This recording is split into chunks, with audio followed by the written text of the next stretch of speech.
Welcome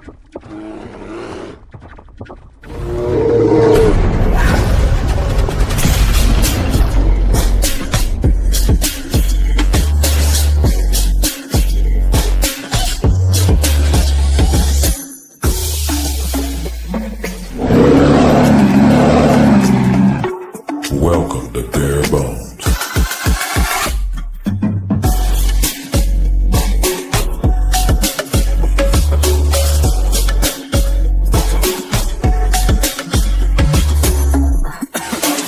With your host, Danny Meehan and Dr. Mason West.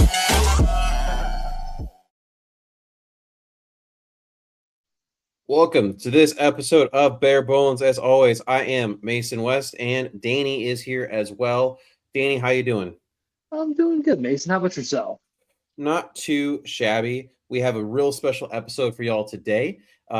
I also realized that apparently X is not working. Surprise, surprise. So I have to retweet the YouTube link, so hopefully people can join on there because X ain't having it. X ain't about that life. Yeah, right. It's just heaven forbid this thing works. Yeah, why would it work with any regularity at all? But what we're going to do really quickly, I'm not going to spend too much time with this. We're going to pump through a couple of just news things just to get it out there. And then we're going to jump into the best and most important part of the show because we got a couple awesome guests waiting in the wings. But basically, a couple of things here. Bears announced Press Taylor's promotion to offensive coordinator and the hiring of Eric Studesville, running backs coach, Will Lawing, offensive analyst, and Isaiah Ford, offensive quality control. Yes, that Ford, that was a Dolphins receiver back in 2017, 2018, when Ben Johnson was their wide receiver coach. Jeff King had an awesome birthday present when he was named the assistant general manager of the Bears when he turned 43. Former tight end who played 7 NFL seasons. King has been in the Bears personnel department for over a decade, starting as an intern. Hey, there's Bears Stadium stuff. We're not going to talk about it. I'm sick of it already. If there's tons of stuff out there, if you want to go, we'll go find it. But basically, Bears may or may not go to Indiana. Bears may or may not be in Illinois. Whatever. Moving on to the important part, which is going to be the fact that we have two lovely guests here. A friend of the podcast who's been on a good number of times, Quinten Krzysko at Bucket Stats, and new to the podcast, but mini friend. He's getting in here now. Ron Luce at Luce on Tap. How y'all doing? I'm doing wonderful. I was on mute there for a second, so I didn't start out great, but Mason, I feel your pain. That Twitter machine ain't working too often anymore, so I feel where you're coming from. Well, why would it? Why would it? You think this thing works? Heaven forbid. Heaven forbid. No, I'm doing well, gentlemen. I'm thrilled to be on, and I can't wait to get into it. It's an absolute honor to be a guest on here today. Yeah, I'm rocking Q's Shaving Points podcast hat today. I gotta get you guys some Bare Bones merch. I'm in the process of figuring out how to make that happen. So once we get that rolling, you two will be some of the first to have some. We have something to talk about, Mason. I have a friend from high school who now has a merchandising company specifically with hats. He puts leather swatches on different color fitted hats or flex fit hats. Oh dear Lord, Okay. That is fantastic. All right, well, Yeah. we're gonna get that going. That makes me super excited. So excited. You know what? Let's just dive into this. The Bare Bones Mock Draft 2.0. You can check out our previous one from a couple weeks ago. I get that special episode. Hey, look at that! Boom, we got Jeff King there. Yay! But as obviously you can see, we got a bunch of voices here. It is the On Tap Sportsnet Bare Bones crossover episode. Very excited about this. Should be a good time. So we're going to dive right in. Ron's up first. Honestly, I don't know how I picked this order. It just kind of happened. So it's what it is. All right. But round 1, pick 25, Ron with Christian Miller out of Georgia, defensive lineman. Ron, tell us about Christian. Yeah, I really like Christian Miller, and I know you guys talked a little bit about him on your Mock Draft 1.0 iteration of the show. I mean, just the freak athleticism of such a big human being like Christian Miller, I think, is what makes him exciting. It's no secret the Bears need help on the interior defensive line. Unfortunately, in my mock draft, a lot of other names that I also really like Q from your alma mater, Lee Hunter is one of those names. Those guys were going a little sooner before the Bears at 25. So, Christian Miller was kind of the best of what was available, in my opinion. And that was kind of part of the reason I went with him. But explosive athlete, just a crazy big human being. I mean, that's the type of guy, in my opinion, the Bears could absolutely use in the middle. No, I absolutely like it. And I think they're going to see some. It was funny to peel back the curtain a little bit. Q and Ron sent me very similar mock drafts initially. You can tell that you guys have shared a mic for a little while. But, Q had a couple other ones waiting in the wings. But clearly, the fact that Danny's talked about him, the fact that you two both brought him up, I mean, he makes a lot of sense as an option for this defense. Yeah, and usually defensive players out of Georgia have a high hit rate from what we've seen in the past few years. Couldn't be more right. All right. Q's up, round 1, pick 25. He went with defensive lineman, but this time it was Lee Hunter out of Texas Tech. Wreck-'em Tech. We're here to draft Red Raiders today, and primarily Red Raiders. And I am not at all biased. I'm not sitting here wearing a Texas Tech shirt and a Texas Tech hat. Let's see, where's the logo? Somewhere on there. But Lee Hunter, nose tackle, defensive tackle, out of Texas Tech. Dude's violent. Very power. I think it was a power-driven interior defender. Like you've heard a lot of debate about him and Caden McDonald, and really the differentiator to me is Lee Hunter has some pass rush to him, and some of that, like some of the bursts that you see, just kind of feels more natural with the pass rush abilities, and that gets me more excited about him as a prospect because primarily the lateral burst. I don't think this is a guy who has to come off the field for Dennis Allen to run his stunts. I think that the lateral burst and lateral balance that he shows is going to play really well within Dennis Allen's defense while still being a really high-end, run defender, one-on-one. He has extreme length, like 35-inch long arms. To me, when I watch him, for us Bears fans, to get us a little excited, I see shades. I'm not saying he is this guy, but I see some shades of Akeem Hicks in his game with the violence and the length and the power that I'm not sure he'll ever become the pass rusher that Akeem Hicks was. But I think some of those violent power aspects that Akeem played with are very similar for Lee Hunter. And he's a guy who I am very hopeful that the Bears would consider here. So we're so early. The combine isn't even until next week. I think one of the most annoying parts of this time period is people being like, there's no way that guy's going to be there, or, because he's long gone, or, hey, that guy's not a first round pick. And right now, as things sit, where do you feel like he does truly fall in when it comes to where he might go in April?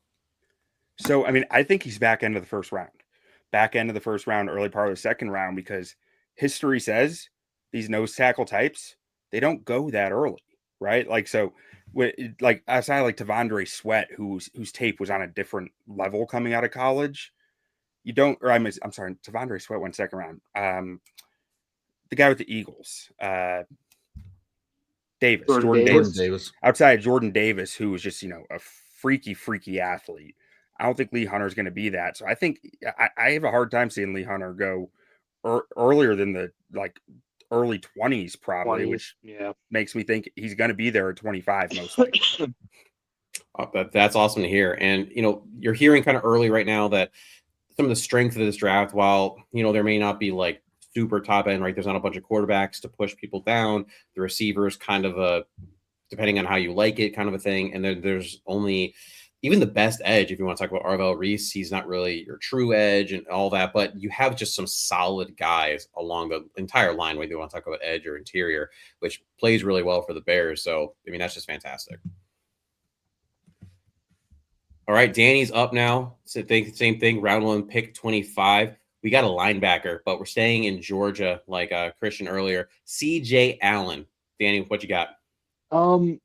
So I actually just finished up CJ Allen, and I do want to apologize to my building the board mates here who are with us. I have not been updating the spreadsheet like I said I would, but I've been watching and I'm taking my notes. And CJ Allen, I think, is someone the consensus or the fans like a lot more than I do. The idea of CJ Allen is a lot better than CJ Allen. He's fast, he's athletic, he's a thumper. He plays without regard for his body. So I can appreciate some things about his game. I really do like CJ Allen in terms of a player. Would I personally take him here? No, but this is probably a route where he's going to go because Styles is going to be gone. Reese is going to be gone. And really, he's considered the third or fourth linebacker. And they're talking about 5 or 6 off-ball linebackers going in the first round, which is insanity. But I wouldn't take Allen here. Let's start with the positives. He's a guard-to-guard, sometimes tackle-to-tackle thumper. He's unbelievably physical. He comes downhill with aggression. The way he plays is not going to be conducive to a long career at 6'1", 230 or so, 235 maybe. Like, he's going to get hurt eventually. Like, I hate like wishing that on people, but it's the nature of that position and that in the game itself. By all accounts, he's a great leader, which I do like to hear. It's the reason I loved, Rodriguez for Texas Tech, that he's just a stupendous leader. Everyone really seems to like him. The coaches love him. But then you get to the other part. He's a terrible coverage defender. He's going to get lost in space. You can fool him on misdirection. You can fool him with play action, which I know that's something that can be taught. I disagree. We heard for years that Tremaine Edmonds just needs to learn how to play the play action. I mean, that shit still ain't happened. He's small. He's not a big linebacker. Like, I don't care how tenacious and how much, miniature Doberman you got inside you. No matter how much you want to be big, you're not big. He's not. This, again, probably a little high. I'd be probably more comfortable with him in the late, or really the top of the second, maybe middle of the second. He's not going to get there because I think he's going to test really well. You got to take into effect that he is a smart player. There's just certain things he's got to overcome, and I don't know that he can. Like, Tremaine Edmonds' pass coverage is not a virtue of the fact that he's some sort of terrific pass defender because of his understanding. It's because he's enormous. He's huge. So because Tremaine is 6'5", 250, he takes away parts of the field because he's 6'5", 250. CJ doesn't have that ability. He doesn't have that to him. So if you like leadership, you like guys that are going to play hard and come downhill and be athletic and are going to be leaders of your unit, that's perfectly fine. He's going to fit your bill. But I just struggle to see the upside other people seem to really like, because everyone sees the athleticism, but everyone seems to take away from seems to acknowledge the fact that being athletic and small doesn't really get you far when you can't stack and shed, when you can't do certain things because you're just small. And he's going to go higher than he should. I'm not sure how Ron feels about it. I know Ron and I are both breaking down the linebackers, but that's just what I see when I watch him. But Danny, it's a passing league. Who cares if he can stack and shed? I don't give a shit. No, it seems like that's happening a lot. Like, CJ Allen, obviously, your stuff mentioned about his coverage. Josiah Trotter out of Missouri. I mean, he'll fill a hole better than anyone, but he's not great in coverage. You wonder if that helps guys like Jake Galday out of Cincinnati, who does play more in space. If that does that boost him up? So do you wait till maybe a second round to like go after a guy like that? I mean, you're not going to talk me off of Rodriguez, because I just think he's probably the best pure football player playing linebacker in this draft that isn't named Arvell Reese. But well, and that's why not to try to give it away, but that's one of the reasons I didn't take Rodriguez, because you talked to him last week. He might pop up again in this mock somewhere else. But yeah, I mean, he's probably the one that makes more sense for what the Bears might be looking for. Well, and Danny, the last thing I do want to put in CJ's camp, he is a very good tackler. He is. When he gets his hands on you, you go down. He's just there's too many things I see that as a linebacker purist, I guess, which is such a hard thing to be in 2026, he just has a lot of things that left me wanting more. Danny, so I want to make clear my comment was in jest about it being a passing league. Oh, yeah. But we've seen, you say it's tough to be a linebacker purist, and we've seen offenses get heavier in the last year specifically and start really pounding the rock more. Is it about to get easier to be a linebacker purist, and should the Bears be ahead of the curve here when they're assessing linebackers? My opinion, yes. because I don't think though. I think you're going to see more of the McVay thing going on, where they're just going to get heavy and run things like 13 personnel and things like that, or 31 personnel, 21 personnel, and you're going to see these teams like, you want to get light in the box, fine. Here's my big people, move them. But then you take that one more step and say, this is a Bear show, so let's make it Bear centric. You roll out there in 13 personnel, and one of your 13 is essentially a wide receiver who plays tight end in Colson Loveland. I mean, get heavy if you want to, but now that linebacker is going to really struggle to cover Colston. I'll take my chances. I'd much rather you try to complete a pass 15 yards downfield than you just gouge me for 12. Colson will says, hold my beer. Again, but that's a Bears thing. Most people are not rocking that collection of tight ends, if we're being completely honest. You're looking more like what the Bills have, where Jackson Hawes is your 2 or 3 tight end and a disappointing Dalton Kincaid. All right, my pick in the first round might be a little volatile depending on how you look at this. I went ahead with Akeem Mesidor, edge out of Miami, 6'3", 265 pounds from Ottawa, Ontario. Some say old, I say well-seasoned. Seriously, I get that he is an older prospect at 25 years old.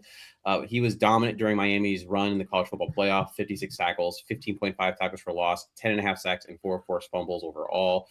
Instinctive high-effort edge rusher with a fluid rush style and deep toolbox. He can string moves together pretty effortlessly with mid-rush adjustments, utilizing harmonious hands and feet to carve efficient tracks in the pocket. Very good use of hands as a pass rusher. He has active hands and has shown the ability to consistently beat the hands to beat the man, if you want to say that. Good bend at the top of the rush and takes efficient pass to the quarterback. He can kick inside a bit and attack guards as well. On the negative side, not as long as other edge defenders, which goes against your traditional Dennis Allen mold. He did have a foot injury that limited him to 3 games in 2023 before having surgery in 24 and sitting out for 1 game in 25. His speed to power conversion is average by, I would think, what most league standards are, as is his anchor. The question ends up being, is he a man among boys with his older years, and what is truly his ceiling? I would think his injury actually might have slowed his growth and delayed it a little bit, which can mean his ceiling is still technically a little higher than what we're seeing, because he did basically sit out an entire year. And we're also seeing pass rushers play effectively past 30 years old, especially if they're not dependent on quickness, and he is not. If he plays, 4 good years for you before getting a second contract with you, I think that's something you take 10 times out of 10. Yeah, I don't disagree. I just see when I watch him, he's very well seasoned. He does beat people up, but he's also mid-20s playing a child sport. Like it's I will always question that. It's a me thing. It's nothing against him. It's totally me. But yeah, and I one of the other reasons I'm throwing this out there is it is hard for almost any rookie to transition into the NFL, right? Like you said, it's you're a kid now against men. Like actually, Caleb talked about this in his podcast he did with Max Crosby about how like people in college you're just hanging out and saying where's the next bar we're going to, and you're all just kind of doing stuff together. Versus in the NFL, someone's like, "Hey, deuces, I gotta go take care of my 2 kids and help with dinner."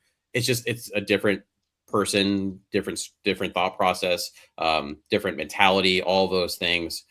I almost wonder if him being more seasoned, is there a chance that he might be able to step in a little sooner and help you in years 1 and 2 compared to someone who's does have that higher ceiling, but is going to take a little bit to get rolling there. I don't know. I might just be trying to justify this thought process, but based on just like what do you see on tape, and that's what we have to go off of, he's got skills.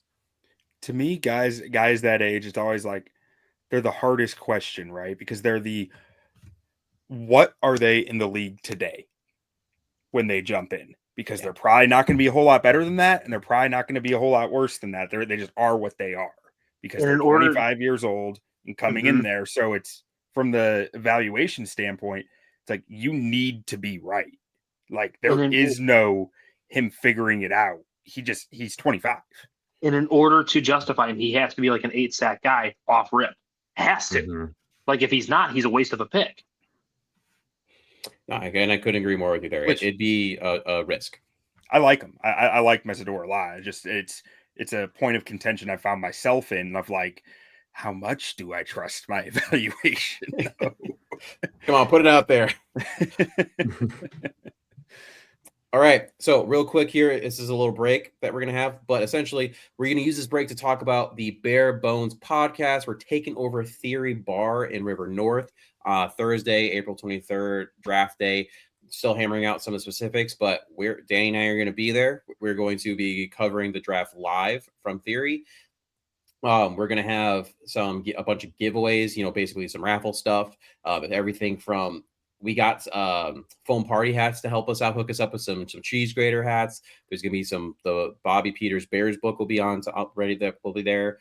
Some jerseys, just bunch of different stuff that we want to give back to fans, just a little raffle. Hopefully some drink specials there too. So come on, hang out, talk to us. We'll cover this. So it should be a podcast as well if you can't come, but we'd love to be able to hang out with y'all after such a fantastic season. So put in your calendars now, April 23rd, Theory in River North. Let's get it. All right. I like being forced further into the city. Hey, as the Bears move out of the city, we're moving into the city.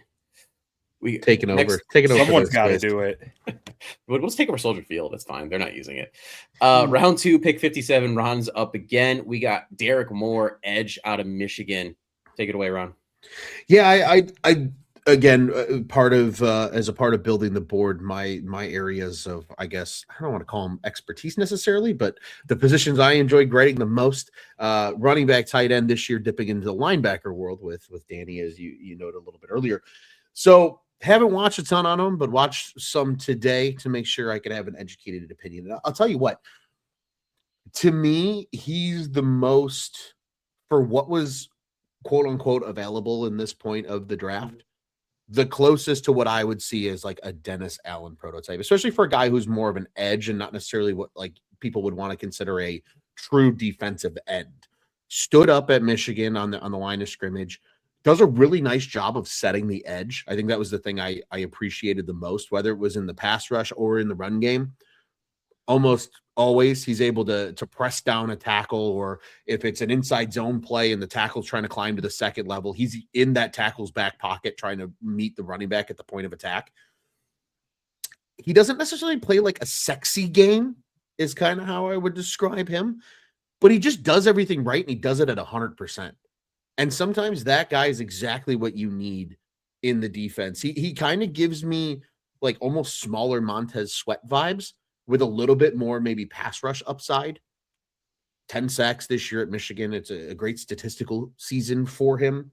And I think another thing too that really stood out for me was, it's a lot of bull rush for him, but you can teach a guy moves, but you can't teach effort. He's got great pursuit. He chases the ball downfield. Just a high effort motor guy. And I think he also addresses a need at what would be a pretty good value spot. I think actually, according to PFF, this was my highest graded pick of the draft. So I like him. I don't think it's necessarily the quote unquote flashy or sexy pick, but to me, it's a very responsible pick for what you're getting in the football player that Derek Moore is. So do you guys mind if I just jump in? Because it's the same pick I had at 57. Similar to what Ron was saying, like, the first thing I noticed when I watched a little bit of him, because it's been like I think I got through a game and a half of him. His first step in explosiveness off the line is pretty remarkable. That seems to be his calling card. And like Ron said, it's his bull rush. And he's got really aggressive, strong hands. I don't know that he necessarily has a plan. It's kind of just like, I am fast and strong. I will hit you. That's incredibly well described. Yeah, and it's what I see when I watch him. Again, no plan. I don't know that he necessarily has like a counter to if you have an answer to him. It's more just I have strong, violent hands. I'm going to hit you in the chest with this long arm or this bull rush, and this is what I got. If you stop me, oh, okay, I'm out of options here. Yeah, Danny, I think to your point, you nailed it. I think that's the reason he's available at pick 57 and not a first round pick, because that counter move just doesn't exist. I don't know that like I said, the tool set with he's got good hands, just not multiple ways to use them. Like when you have such strong, violent hands, you should have more at your disposal. He doesn't really have that yet. which again, something you can teach. Like that's not something I'm worried about. The production is there. I agree he does set the edge well. I don't think he necessarily defends the run well. Like I don't think he gets a lot of tackles. He's not disrupting a lot of plays in the run game. But as long as you can set the edge and like allow your Sam or your Will or your Mike, whoever's coming around and what side you're coming on to clean up the mess, that's fine. Like Hunter Hillenmeyer made a career out of Alex Brown just existing and letting him clean up the mess. That's what the linebacker's job is literally to do. So exist, get in the way. But that's me just adding on. I exist. Like I don't want to delve too much more into it because I think Ron did a great job describing him. I just wanted to chime in with what I saw because the hands are violent. The first step is there. I think he's a really good football player, and I think that Allen could like him. I just wonder if he's tall and long enough. He's got the motor, he's got the intensity, and he is like a bat out of hell every play. He doesn't give a shit, which I don't know how long that is, how conducive that is to a long career, but that's what I saw. You guys know why I think Dennis Allen's going to like him?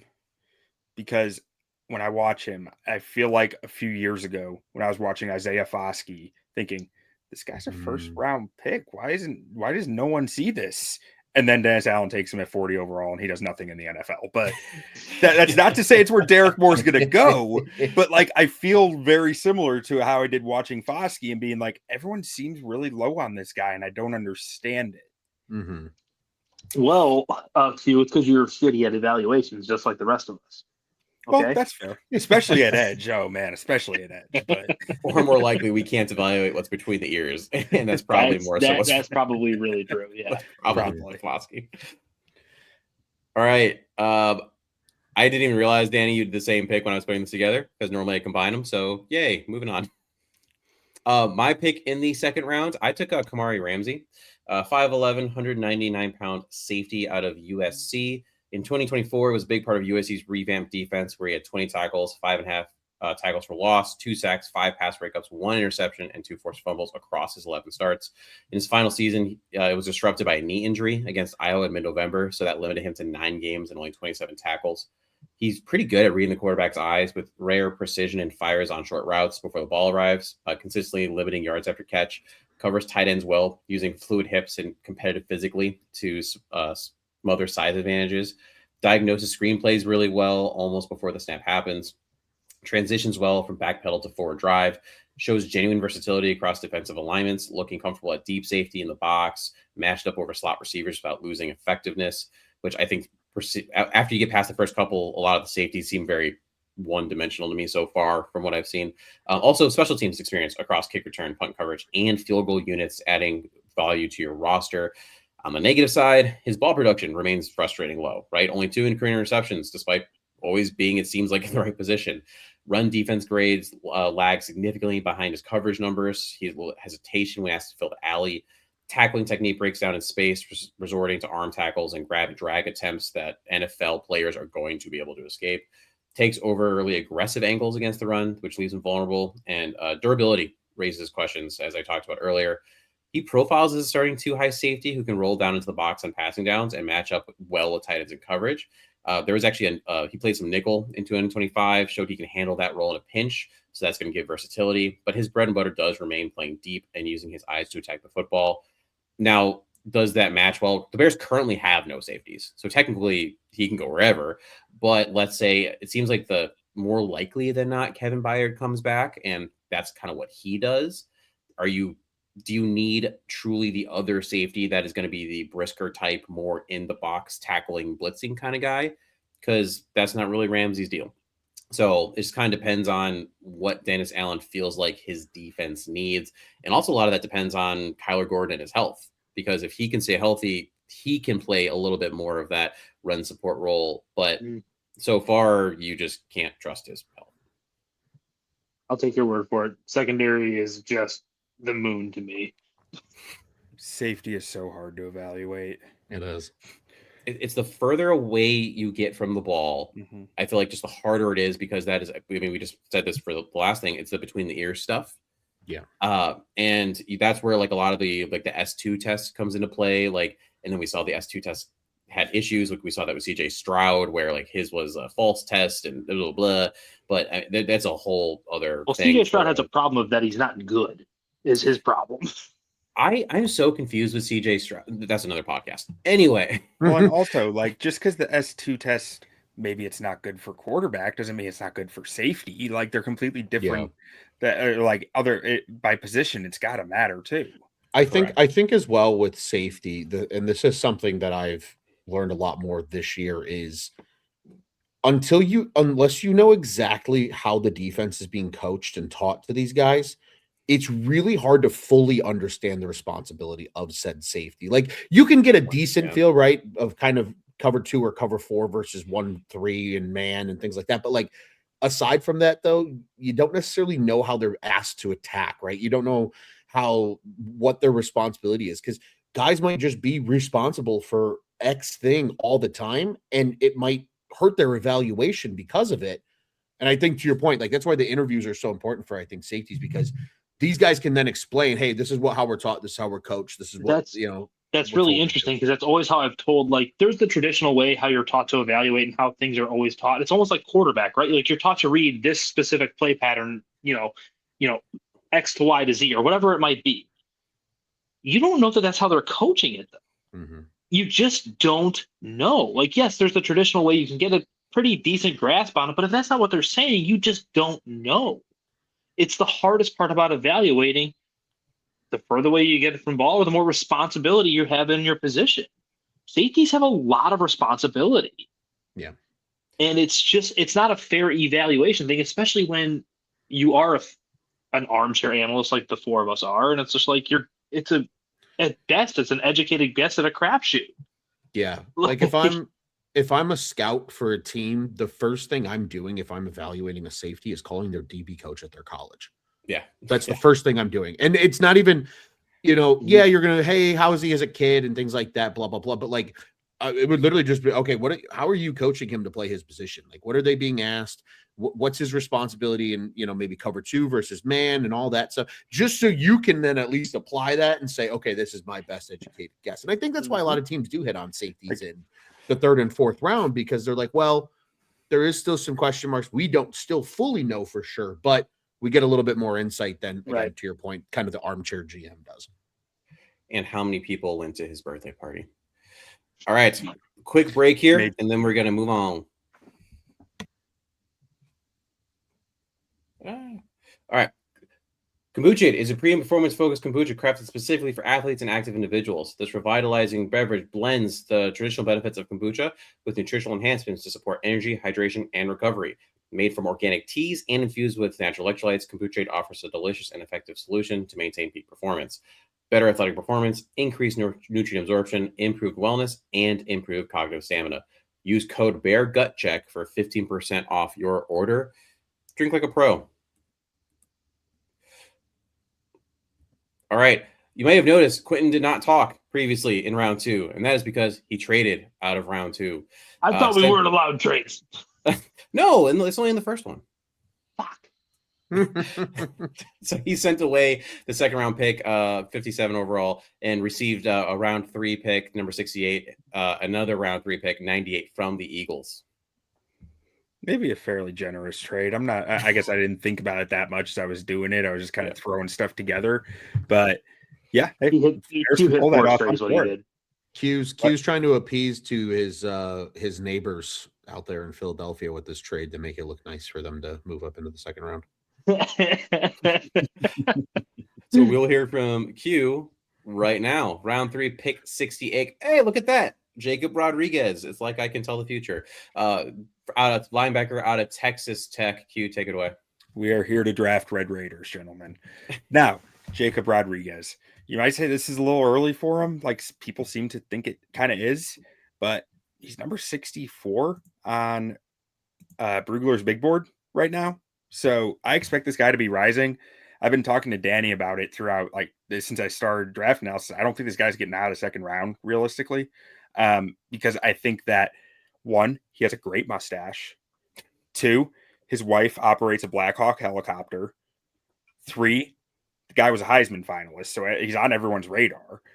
4, He captained the number 1 defense in the country this year. And then you turn on that's all before you turn on the tape. This guy was a quarterback out of high school. He got recruited to Virginia as an athlete and actually took some snaps at quarterback before transferring to Texas Tech and becoming a linebacker.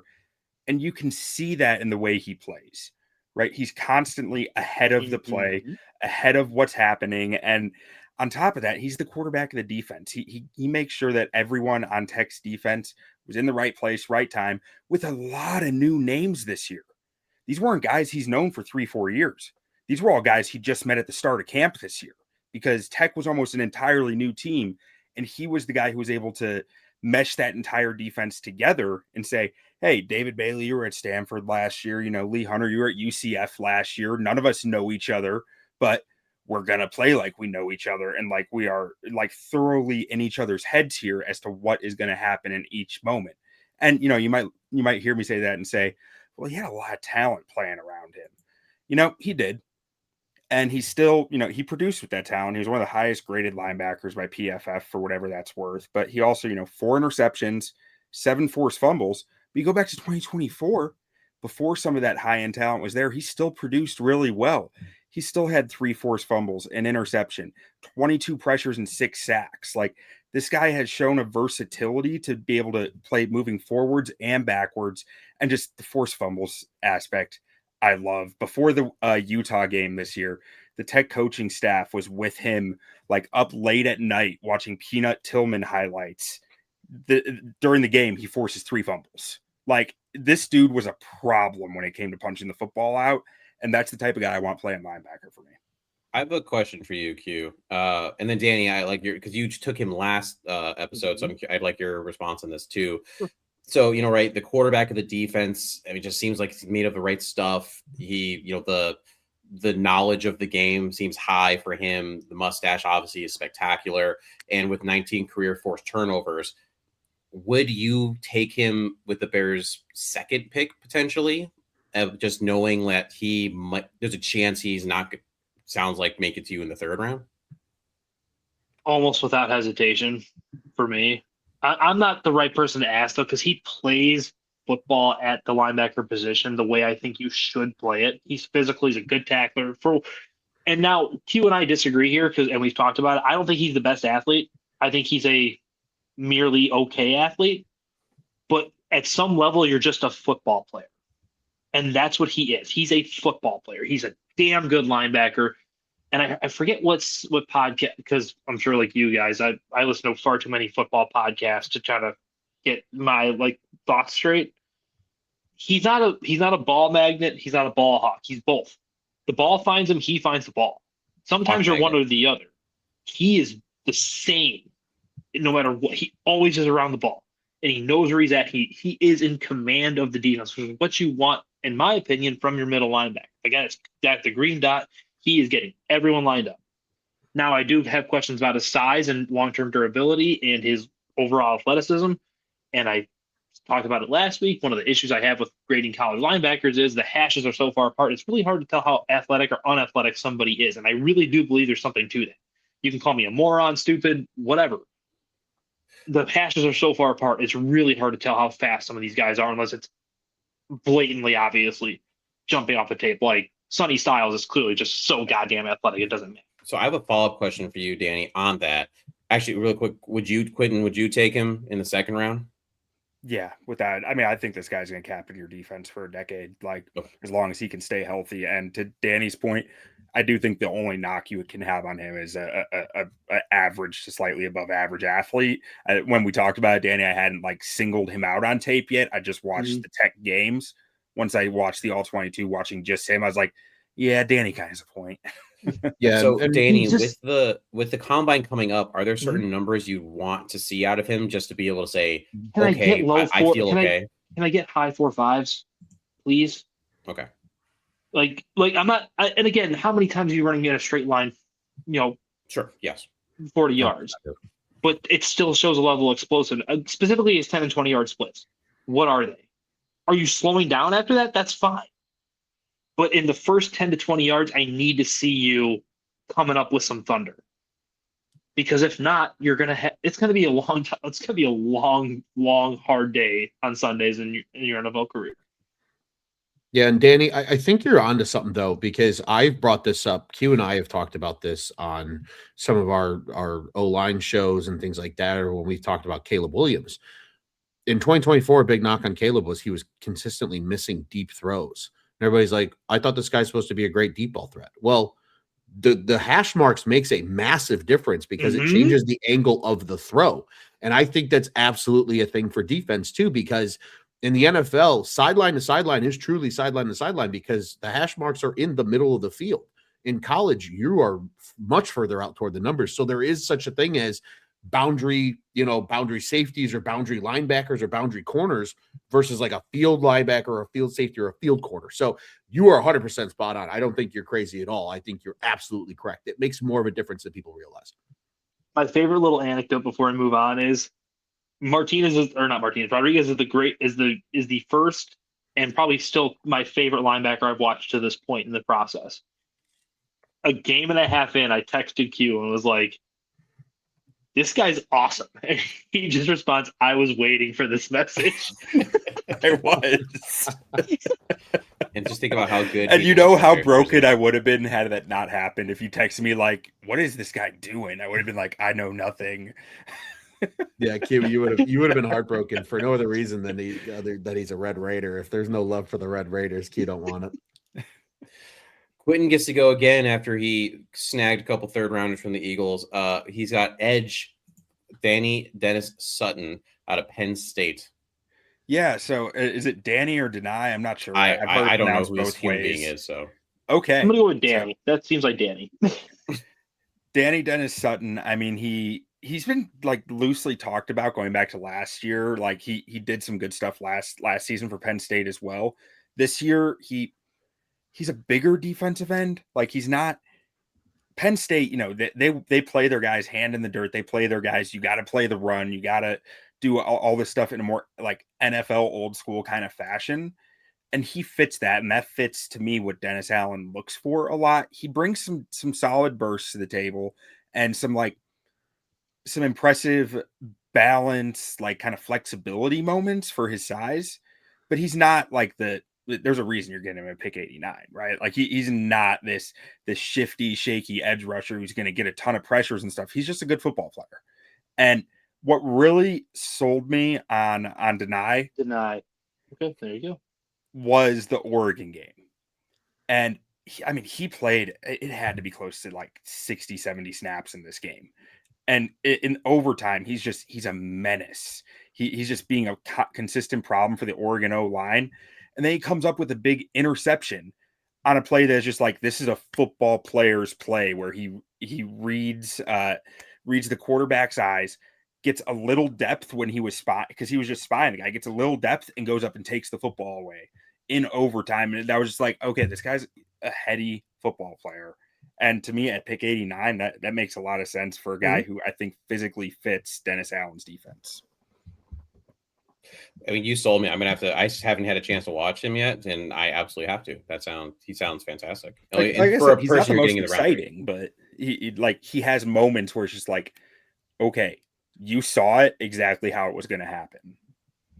And I think that's the biggest thing I would say right now for the Bears edge group is you current as things sit. I mean, obviously things might happen in free agency or a trade. We have no idea, but at this point you are not going to have a true like full out number one like bona fide pass rusher. So you've got to get waves going in. And so then this is a guy that seems like he could fit waves of defenders coming at you. Yeah, I'd say so. All right. Ron's up. Round 3, pick 89. Jacob Rodriguez. I clearly could tell the week I had because I did not put together that YouTube picked him as I don't think we need to do this again. Is there anything you want to add on Jacob, Ron? No, I think Danny and Q absolutely nailed it. I also agree. If he's at pick 89, I think there's a lot of scouts that need to lose their job. But Danny, you said it on the last show when you picked him in your mock draft, and I think it's the exact reason I like guys. I am one of the few people that hates the combine because so many guys people fall in love with because of things that dare don't you. actually matter in football, in my opinion. If you're a good ball player on tape, that's what I care about. I don't care from there. And that's exactly what he is. He's a ball player and he's cerebral. I think that's the word that I would throw in there as well. Football geometry. Yeah. He understands it.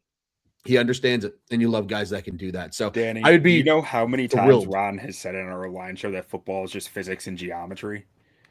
I'm too stupid to understand that, but I understand football geometry. That's all it is, man.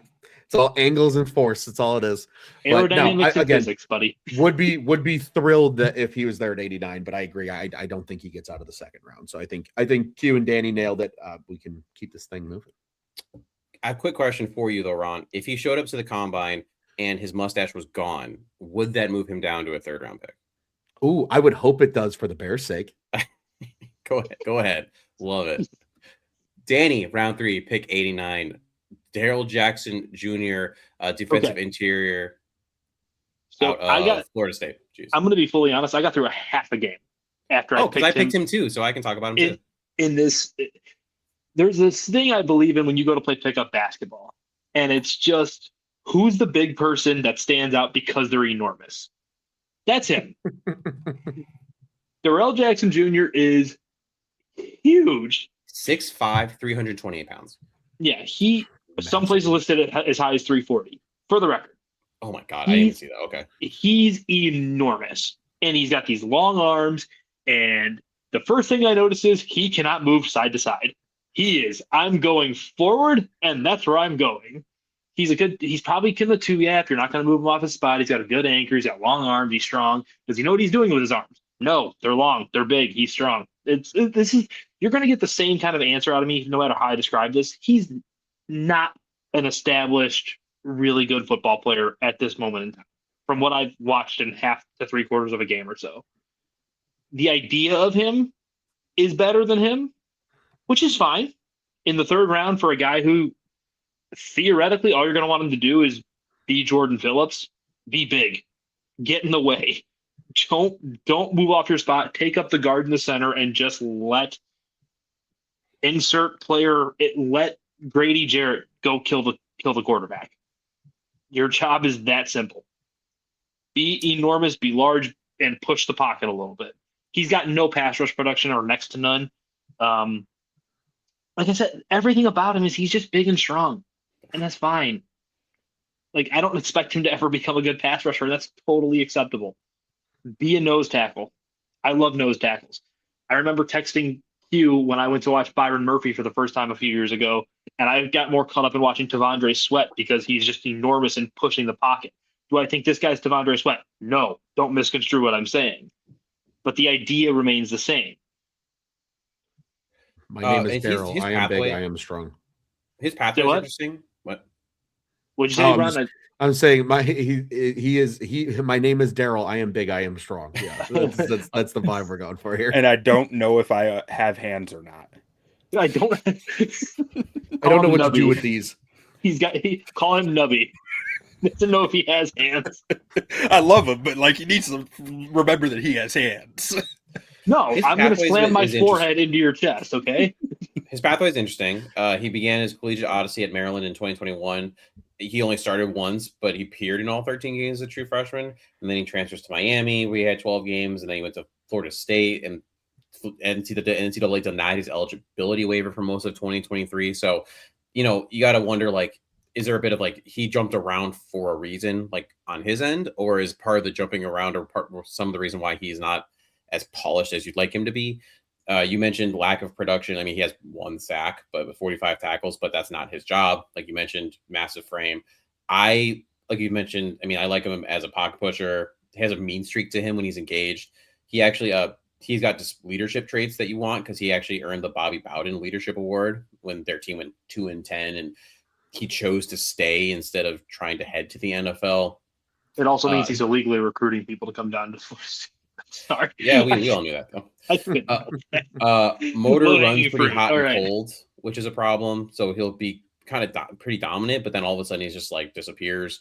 For some of the games that I watched, tackling technique is sloppy at best. Lunging at the ball, goes to Q's hands conversation. What are these things attached to my arms? And his pass rush arsenal is limited to be nice. It's mainly bull rushes, occasional swim moves.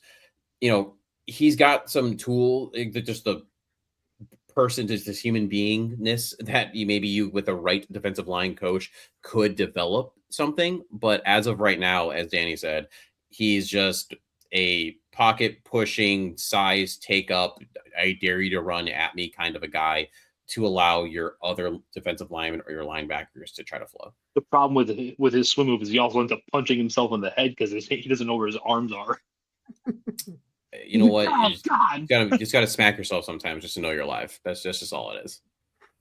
Q's back up, round 3 pick 98 for his triple dip in the 3rd round. Austin Barber. That's not a real person.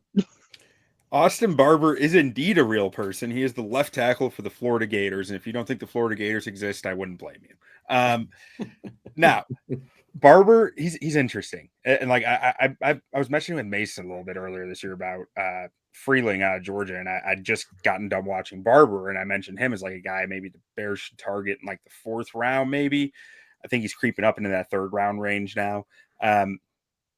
I don't think you're getting like a long-term starter here, but you're getting a guy who might have some starter potential at guard, maybe might be able to develop a little more at tackle and be a starter there, but most likely is a more of a swing, more of a guy who can play almost anywhere on the line except for probably center, because I don't think he's ever done it. But I think that he has a frame that can support guard. And so where that's important to me is like, you're not icing Ozzie out if he can come back healthy by doing this, because we're talking about a guy who can play guard. You might need someone behind Jonah Jackson, behind Joe Thuney, somewhere along the line. Jonah Jackson, who knows how many more years he's going to be here. I'm not going to say that about Joe Thuney just because he's never going away, but forever. You don't want to admit he's going away, except you for shut up, you. Never. But so with Barber, I mean, this dude's a big, strong, square set tackle. Like he keeps his fundamentals are pretty solid, keeps his pads in line with the line of scrimmage pretty consistently. And, he's just hard to get through. He does get a little off balance at times, and that leads to balance issues when he gets hit, when he lets guys into his chest. But ultimately, I see plenty of anchor in him as long as he can keep working and developing his hands. He's a little too reliant on throwing the 2-hand punch, and defenders can time it up at times and really beat him from there. Those are the reps where you'll see him get kind of bowled over. But for an offense going to run as much 12 and 13 as the Bears are, I think this guy can walk into the NFL and be serviceable from day one, because you're going to protect him. His biggest weakness is that outside shoulder. Is his range is not outstanding, and he will get beat by speed. But if you're protecting him there, they won't have to protect him as much as they did like Benedict last year. I think that he can be serviceable while still being a powerful, nasty run blocker. I think that there is stuff to work with him, and he's a guy who, to me, would be worth the dice roll here, because I don't think Ozzie's going to be back for the first half of the season at least, and you got to do something at left tackle. But why does he hate DJ Lagway? I got no answers on that one. DJ Lagway is his own problem, where he just holds the ball and holds the ball and holds the ball. But I get low-hanging fruit. This is what I do. And like I said, I'm not going to try to sit here and sell Austin Barber as some future starter for your team. Like, I think that his strength here is in his floor and in his versatility. That's a perfectly acceptable outcome at the end of round 3. Yeah.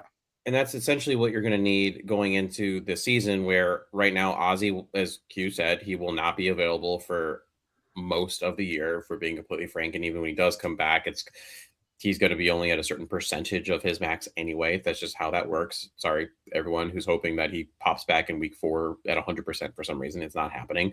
And as of right now, your only other tackle really is Theo Benedict, who serviceable, and Karan Namagaji, who I assume is dead until proven otherwise. So you need options. This guy here is dead. What happened to Karan? They were just you and I talked about this, Q, like last year, where it was just like there were some moments you were like, okay, that's cool. That I like that those Athletically, reps. yeah, it was like, okay, I can see the vision after that rep. Mhm. Well, especially when you saw him at, what was it, Yale, right? Like when my rule with like subdivision players or lower level players is you have to clearly be the best player on the field. I shouldn't have to squint to see it because of your measurables. You watched his tape, and he was just dominating people. This guy should have been at a big Power 4, Power 5 conference, and he just wasn't. It's I don't know. It seems the idea of him was just far exceeded what his actual capability was. And you never know. Maybe this year, right? I mean, he just never saw him. He was just hurt all the time, and maybe he just got deep enough in the season where they said, "Look, this is just not worth it for us to bring you out of IR, essentially," or maybe he is just never showed Ben and Dan Rushar and all that, like just what they wanted. So we'll see. We'll see what happens. Ron, you're up round 4, pick 129. Michael Taffy? I don't know how to pronounce that. Safety out of What Texas. boy? It's Yeah, I don't know if it's Taffy or Taff either, but this is now here's a guy. I'm going to channel my inner Chris Collinsworth. Very much a run support defender at Texas. Only have watched one game so far, but almost every single play he's starting to creep up toward the line of scrimmage. You could clearly tell that's his defined role in the defense, at least again from the one game that I watched. I think he's, there's a lot of negativity in terms of some scouting reports that suggest that, he just looks uncomfortable in coverage, especially in man coverage. I think he looks fine. I think he's maybe a little bit higher upside in terms of, I think he can be okay if you need him to play a deep half. And I think he's also the type of guy, though, that you get him working with Al Harris. I think that would do him a lot of wonders, especially in that department of maybe getting a little bit more comfortable in man, probably working on some technical things. Again, fully understanding kind of what he's capable of. I think he could fit really nicely next to Kevin Byard. Mason, you mentioned it a little bit earlier in the show. Like, I think it's just kind of assumed that Byard's going to be back unless proven otherwise. I think this is the type of guy that you could get in the 4th round, and maybe he's not perfect day one, but I think there's some upside there. There was something about his game that I enjoyed in just watching him. And again, for a 4th round pick, I think it's a worthy flyer with, all the safeties that are kind of available. I know Jalen Stroman's another name that's kind of in this realm of pick number as well. But I like what, Taffy brings, and I think he would be a worthy potential replacement for what Brisker kind of has been. I don't think he's as explosive as Brisker, and what we saw, especially at Penn State, and what he brought on film. But again, for a 4th round pick, I think this is a guy that's absolutely worth the flyer. And like you said, a lot of times you just see some of these mid-round safeties. They end up being pretty solid, if not good, veteran players ultimately in the league, just because you didn't know what they were asked to do. Maybe that's what he was told. Hey, all you're going to do really is stick your nose in there. But maybe he has some coverage ability. We just didn't get a chance to see it. Yeah. I believe that first, Ron, it's hysterical that our first 4 picks were just the exact same on my first I know. but I remember in the college football playoff last year hearing the announcers talk about how highly the Texas coaching staff spoke of this kid, and how much of a leader he was on their defense, and how much of the veteran presence he brings onto the field, the coach on the field, which is one of the reasons I was more sold on him as a, pick 129. You don't got to be that sold on a guy, but one of the reasons I kind of target him in some of these. Love it. All right. Danny's up with his pick at for 129. Just spoke about him. Jalen Stroman, Notre Dame safety. I took him last week. Danny, what do you got? Yeah, I was able to watch a little more after not being able to really contribute much on him last week. The big thing about him when you read up on him is his leadership stuff. People seem to love him. Teammates seem to love him. Coaches love him, kind of thing. Physical. He likes to hit things. It's a lot. He honestly, when you start reading what more astute minds in the safety world think about him, he reads a lot like Jaquan Brisker, where he leaves a little bit to be desired in coverage, but he's a hammer. You can play him in the box. You can play him at dime backer. You can do a lot of things with him in terms of that. He's got pretty decent ball instincts. He can do things in terms of securing in the run defense, you're not going to get a whole lot past him if you get to his level. He does have like special teams touchdowns on block punts or whatever. Like he's got value. Do I think he's particularly special? No, but in the fourth round. I don't think you're looking for special. You're looking for dependable. Be a decent football player. I think the other big thing about him is you and I talk about, especially on this show, being the nature of me with exercise science, you being a doctor of physical therapy, is your best ability is availability. You know what Stroman does? He fucking plays. All the time. He plays a lot. He's going to be out there. So he's not a great coverage guy. And while he competes against tight ends and bigger receivers, he's just lacking straight up. Like he just can't do certain things. And I think it's probably because he's not the best athlete either. For as big and physical as he is and how hard he tries, you just can't make yourself more athletic. So I think that's what I've noticed most about him. And I know he also earned at the Senior Bowl like Defensive Practice Player of the Week or whatever. So it speaks again to his character, his makeup, things like that. Functional safety. Quinten, round 4, pick 129. Also, Jalen Stroman. Was there anything you'd like to add to this conversation? I mean, pretty much agree with most of what Danny just said. I think anytime you get a chance to add a Marcus Freeman defensive back in a range that makes sense for their talent skill, I'm willing to do it. That's a big If part you of can why get players that Mickens has coached, you draft them. Because Mickens coaches these kids up, and now, of course, Baltimore's got them. Because what they needed, more good player development coaches. That's just what they needed. Yeah, I watched Stroman. I thought he was a lot of fun. I can't sit here and say that I struggle to assess how athletic and fast people are because it's something I've never been. So Same. I watch, I'm like, yeah, he looks fast to me. Like, fuck it. Like, but I felt like he did have some decent reads and too high stuff. I don't really feel like you can play him single high. And I think he's just an animal coming down in the box. And that, for a safety position that needs a floor put on it, I'm okay with that at trying to get a guy who's like brisker light. And that's why a couple weeks ago, that's why I took him, just because of the safeties that were in this range. To me, he spoke mostly of that true in the box safety. So, I mean, I agree with you there. All right, pretty straightforward. I traded here. I gave up pick 129 for picks 143 in the 5th, 191 in the 6th, and then a future pick. Really, I just wanted to stack a couple extra players because, it depends on how you look at the Bears cap and all that jazz. It's not terrible. They're going to restructure things. There might be a trade here or there, whatever. But I think having some more young talent is important for this team, especially as you're trying to keep some of these other guys. Sooner rather than later, you're going to have to make decisions on Caleb and Rome and all this stuff. So just more youth in the pipeline is good. But that brings up my pick in round 5 at 143. I got my tackle, Jude Bowery, and I dipped back into Boston College like the Bears did for Ozzie. 6'5", 314 pounds. He's a pretty twitchy, explosive mover who's fluid to his landmarks with solid hands, firm anchor when his hands are able to land inside and able to clamp inside the frame of rushers. Pretty good grip strength, allows him to snatch and control defenders. Good burst on the move to intersect targets on screens and climbs. Range and fluidity. It helps him expand his set points, widen rushers off the edge. He actually made the 2025 Feldman Freak List. Feldman wrote, in 24, Bowery allowed only 2 sacks and 321 dropback snaps.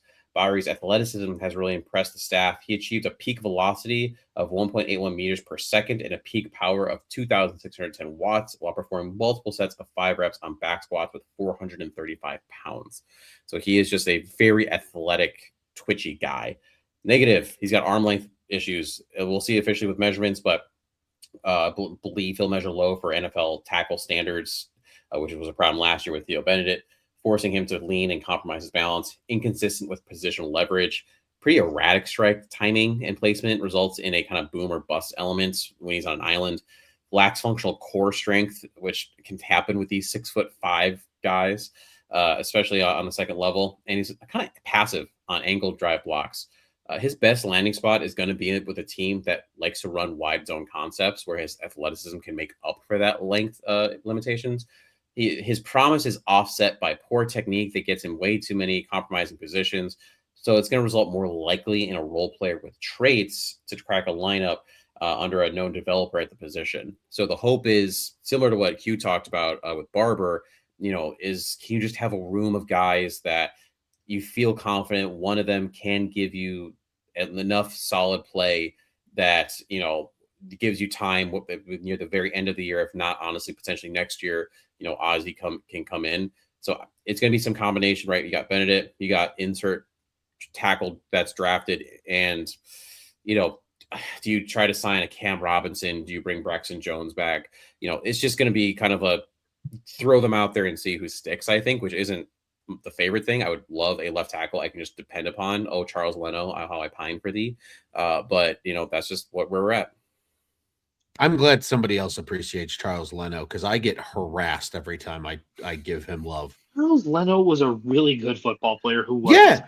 He was a 7th round pick and started for the team for like 6 years and was dependable and was on the field. Like, what else could you ask for? Well, be more body beautiful and maul someone in the run game. Clearly. He just wasn't, a top 5 tackle, so that pissed people off. So heaven forbid. No, wait till people realize that the Patriots spent the number 4 overall pick on a never will be top 5 left tackle. But I digress. Maybe a really good guard, though. That was a loss. I remember, Danny, I tried to pigeon through the whole, he can do it. It didn't work. It's not happening. Oh, I'm good. By the way, I love Jude Bowery.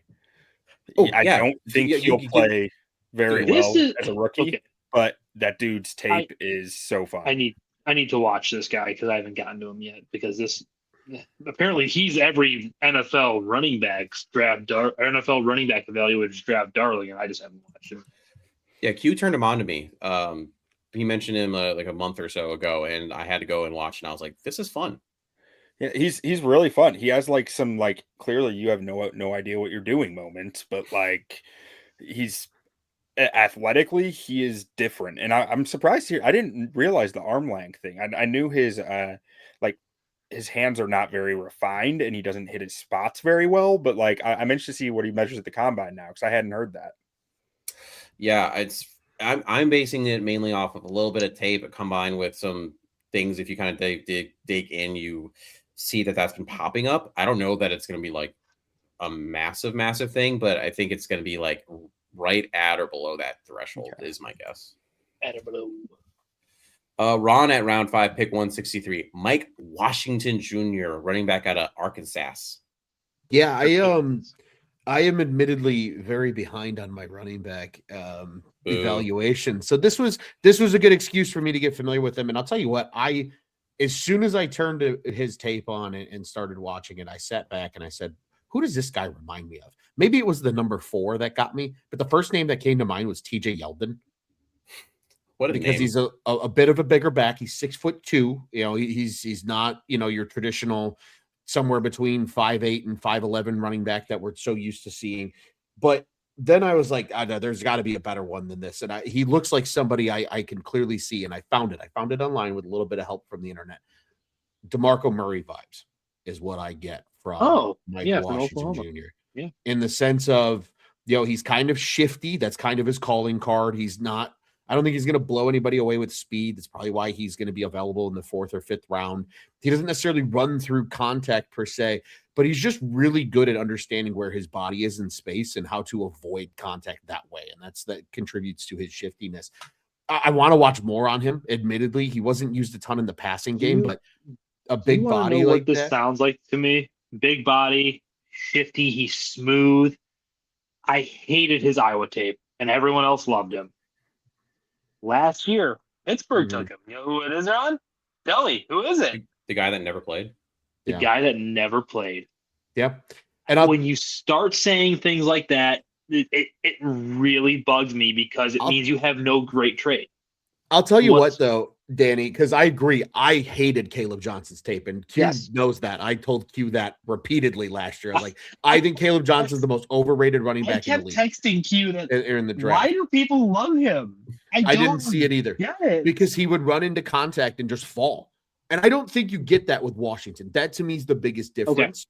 So I I'm don't just think going, he like I just- said, I haven't watched an iota of him. Sure. I'm but just going off of when you describe him. Yeah. That's what it sounds like. And it's like, I'm good. that was the thing I'm I was good on afraid that. of as well. But to me, he doesn't just fall. It's very mindful in how he avoids contact.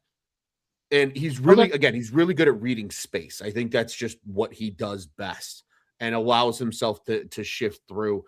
Again, I want to dive deeper. I've only gotten through about a game and a half of his so far. And the game that I specifically watched was the Auburn game, which statistically speaking was a rough game for him. Mostly it was rough for the offensive line. They got blown up in the backfield a number of times. What? Running back So- lineman? Crazy, isn't it? It's crazy. But that's he's garbage, the dude. type of archetype though, and maybe this is the Bears fan of old in me. One of my all-time favorite Bears is Matt Forte. And structurally build speaking, he looks a lot like Matt Forte because he's 6'2" and he's 230 pounds. He was a 4.45 athlete though. Oh, I agree. And he's not that in terms of Matt Forte, but there's just I get you. No, I get you. He's a very fascinating prospect because I just to your point, I don't think like I think if he wows in terms of speed at the combine, That's different. above what people expect, I don't think he's here in the 5th round. I think he's probably maybe back end of the 3rd round, early 4th round pick.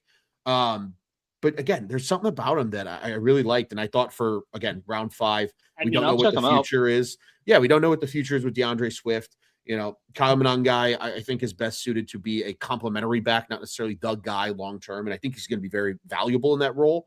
I think Washington kind of has a little bit of the offset in terms of something different than what Monangai brings to the table in terms of that bowling ball feature. So I saw the compliment fit to Kyle Monangai, maybe more long term. I like kind of his archetype and build. Again, a guy that I need to dig a little deeper in, but I thought it was good value for the 5th round. Sure. All right, Quinten's up, round 5, pick 163. Cole, how do you say that last name? Wisniewski. Wisniewski. That is such a Chicago name. Safety out of Texas Tech. We are here to draft Red Raiders, gentlemen. I say again. Jesus Christ, you. In the 5th round, I wanted to take another one, but he was gone by my next pick. But this guy, he was at North Dakota State prior to last year. He had 8 picks in 2023 at North Dakota State. So we know he can intercept lower level quarterbacks. He went to Texas Tech this year, had a nice season. That interception production did not follow. He didn't have a pick this year, but he was just a very sound safety for Tech this year.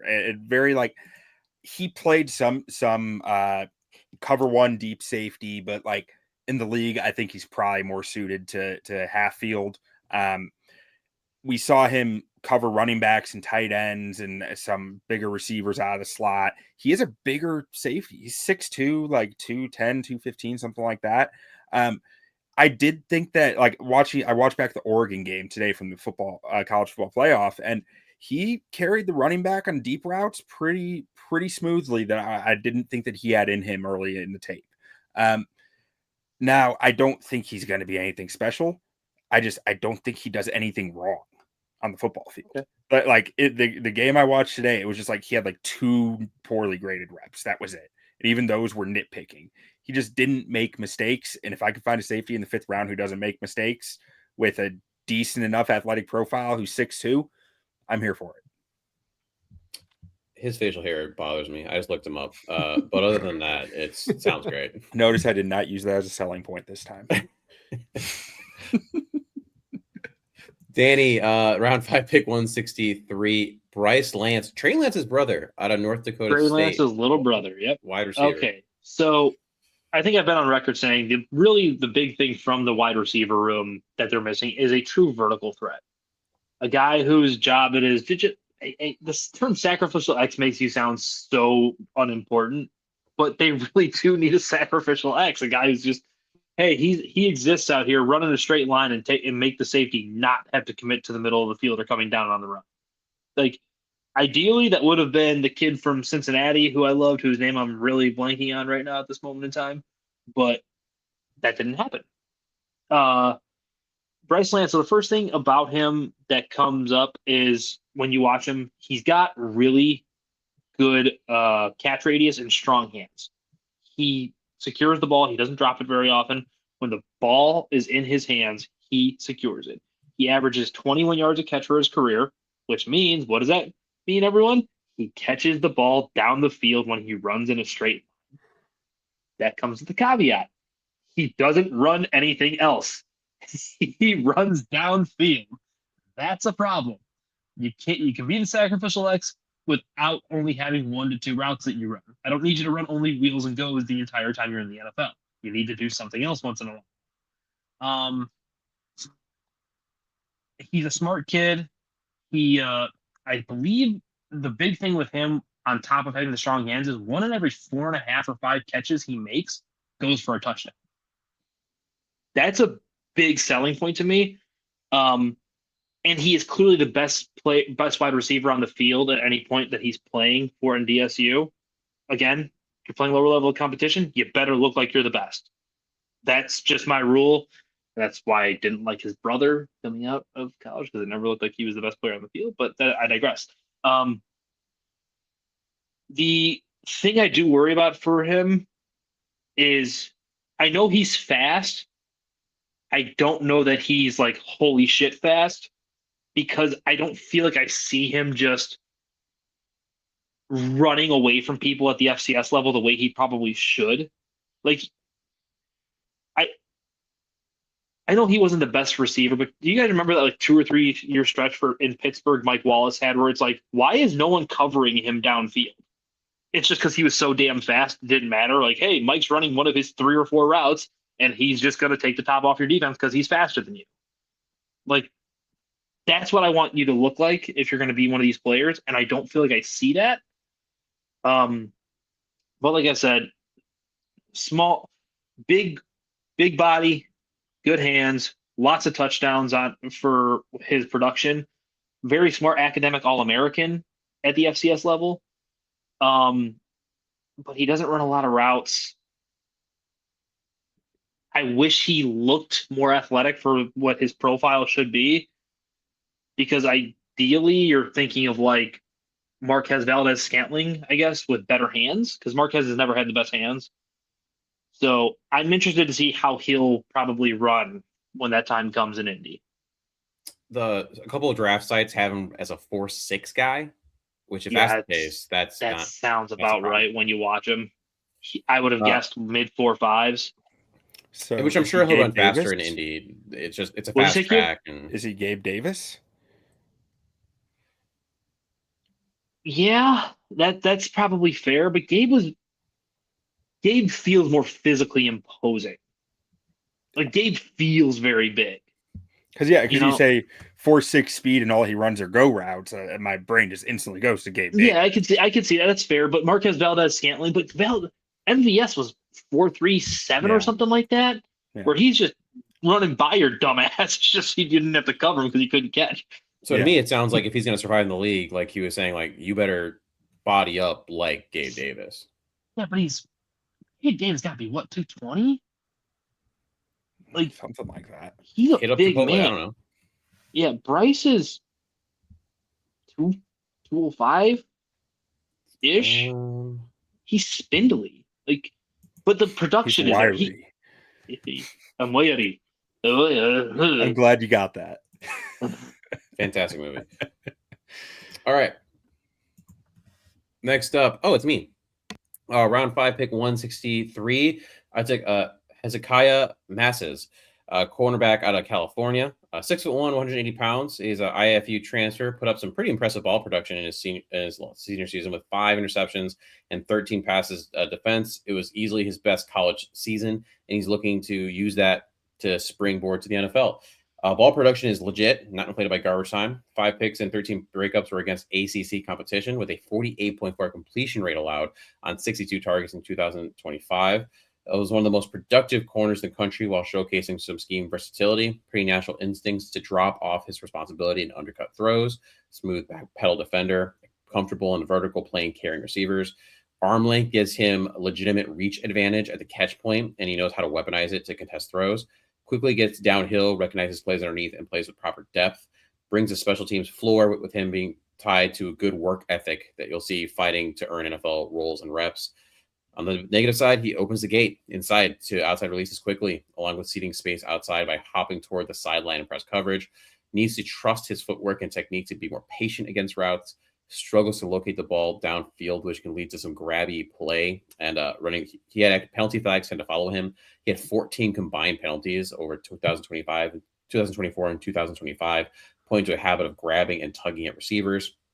Needs to be better at playing the catch point, and the frame is a problem. And he's not a fantastic tackler, and that's probably being kind. At 180 pounds, the frame is a genuine concern. He gets knocked around in the run game, struggles to stack and shed corner blocks, and tacklers at the next level will be bigger and meaner. So if you think that, you can get some extra weight on him, if you think you can get him a little more confident in the technique in the hands in a way that he doesn't feel like he needs to grab, I think you could potentially have a Nashawn Wright-esque guy, if we're not having to pay Nashawn Wright prices. If you don't, then you're going to have what's his face, Emmanuel Forbes from that is just a not good corner. I don't know what's what. See, he's not good. No, that was why. Oh, okay. I was scared. We're in the 5th round. What do you want from me? I feel like Cal's been doing some good stuff with their secondary the last few years, and they had a new coach this year, so I don't know what it is, but they had a few guys under the league last year who did good stuff in the secondary. I'm also at the point where I just want to throw as many raw corners as I can at Al Harris while he's here, and just say make him good, and and then before you ultimately get a defensive coordinator position somewhere, unless you never want to. If you want to stay here forever, Al, I would love that. But yeah, just give me the and he fits that idea. Again, he's a very productive corner. It's just he needs to the Adam Shaheen Chipotle diet a little bit. I'm back. Remember going back when Adam Shaheen I remember that. So you mean he needs to put on weight? Is that what you meant by that? He's 180 pounds. Okay. It just small. I haven't thought of Adam Shaheen in years. You're welcome. Because you don't want to. I reference him consistently in my clinic. Funny enough, because I talk about how I've never seen someone people who get who come in with injury and all that jazz. I've never seen someone fall as hard as Adam Shaheen fell. Every time he went down, always led directly on top of the football. It was all his weight right on top of the football. And it's no wonder you keep getting hurt. You just you hit the ground at the weirdest and hardest angles. It's awful. Anyway, he comes up once a month for me. Shaheen was the definition of the bigger you are, the harder they fall. No, legitimately though. Speaking of small though, I have Desmond Reed, running back out of Pittsburgh. This man is 5'8", 175 pounds, maybe. That's probably bolstered just because of what they do for rosters. Undersized change of pace running back prospect who is an impactful receiver out of the backfield. Spent 2 productive years at Western Carolina before transferring to Pittsburgh. Natural pass catcher out of the backfield with ball tracking ability on wheel and rail routes. Quick and elusive mover in space to make defenders miss. Runs with patience and runs hard even at that smaller size. He will lower his shoulder and fall forward. Uses his leverage advantage to strike free running linebackers and pass pro. Electric return ability. That's one of the big things here. That adds another dimension into his value. Competitive fire that shows up in clutch moments. He had a pretty historic for him 100-yard rushing and receiving performance in Pittsburgh's comeback victory at Cincinnati. He's small. He'll be not viewed as a reliable short yardage runner.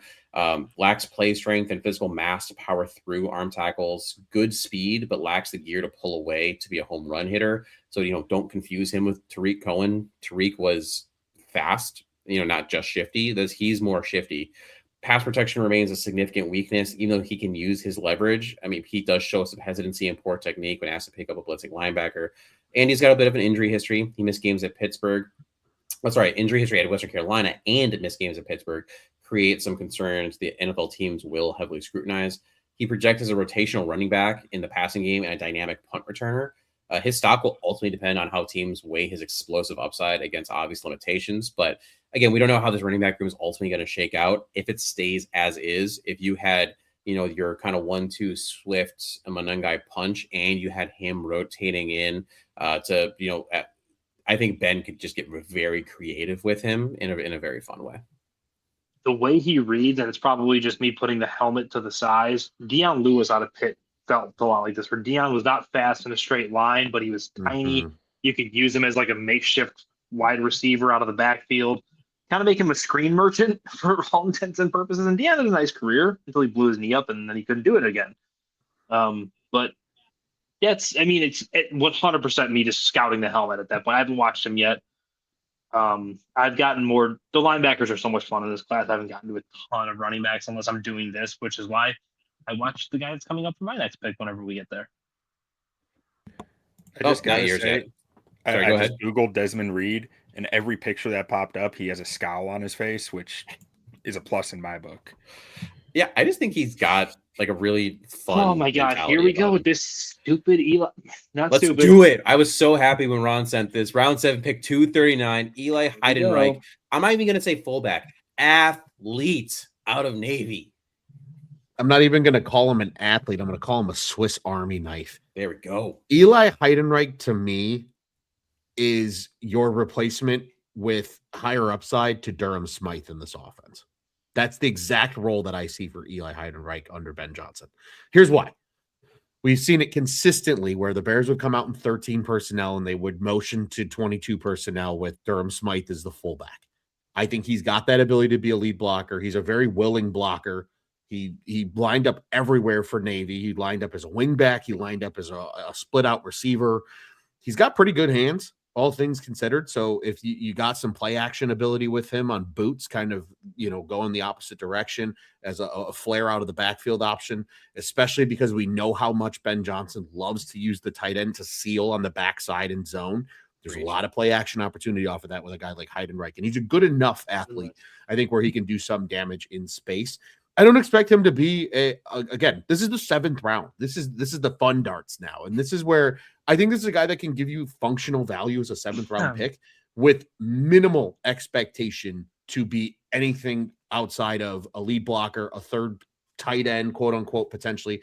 To me, he's the NFL version of what we've gotten to know as the H-back at the collegiate level. So would you call his special package of plays under Ben Johnson the Book of Eli? Or you could do it, or you could call it the Blitzkrieg of Heidenreich. Either one works. I'm so mad. I love this guy. I like the versatility aspect. Like, I'm not saying he's going to be Kyle Juszczyk, but I think in terms of how going to say the way everyone talks about him, it just sounds like Kyle Shanahan's going to take him and cut Juszczyk and be done with it. Like, we're going to do it again. But like he could fill the Juszczyk, I'm using air quotes, role just in terms of his versatility. Like that's the thing.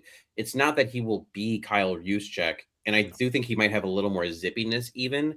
But I mean, there's going to be some gadgetiness. I mean, I pulled up my notes. I don't need to do the whole thing again, but I think Ron just was a little bit as underselling what he cannot as a blocker is great, but he did have a good amount of touchdowns, right? He did have a good number of catches. He had he set the Navy record for receiving yards. It's Navy, but the record Navy for receiving yards of 1,994 and 16 total touchdowns.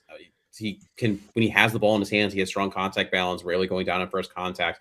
It's just going back to even the Desmond Reed conversation. I just think he's the kind of the player that you give him to Ben Johnson and he will be able to fill, no offense to Durham Smythe, but it was kind of like, all you do is block and, oh my God, you caught a pass like twice this year. That's fair. Eli could potentially tick that up a little bit just in terms of having a more legitimate like outlet. Now, my question, and you said like fill the kind of Durham Smythe role or a Kyle Juszczyk role. He's 2 inches shorter than Juszczyk and like 30 pounds lighter. Yes. How much do you think he can add? Like, do you think his frame can support a bunch more mass to be able to beef up, to be able to hit those blocks? I do. Go ahead. I mean, I don't know about you, Gron. It's your guy. You go. No, go ahead. This is our collective draft crush here, Mason. So I want to gush with you, not just alone. So I want to gush with you. That's a disgusting sounding sentence. I gotta clip that. We're gonna use that for everything. I do. I think he can add weight to his frame. When I look at him, he's a guy that I think you add not just mass, but functional mass to him. There's some guys you look at, and I think this is going to sound weird. I've seen enough athletes and men and football players now in my career that you can tell the difference between someone who you just are going to add like poofy weight or show weight and the ones that are going to can add weight that you can like ultimately, right, like I said, use. I think you also factor in the fact that he was at Navy. You're preparing differently there because it's Navy. You have to be able to potentially go serve your country. You got to be able to make weight. Yeah, that's not the same as being a football player, right? And so and he could potentially still have to do that. I believe I had that written somewhere. I don't have it pulled up anymore, but he might still have to go serve. But if he is allowed to truly just focus on football, I do think he can add good weight to his frame. Yeah, adding to what Mason had to say too.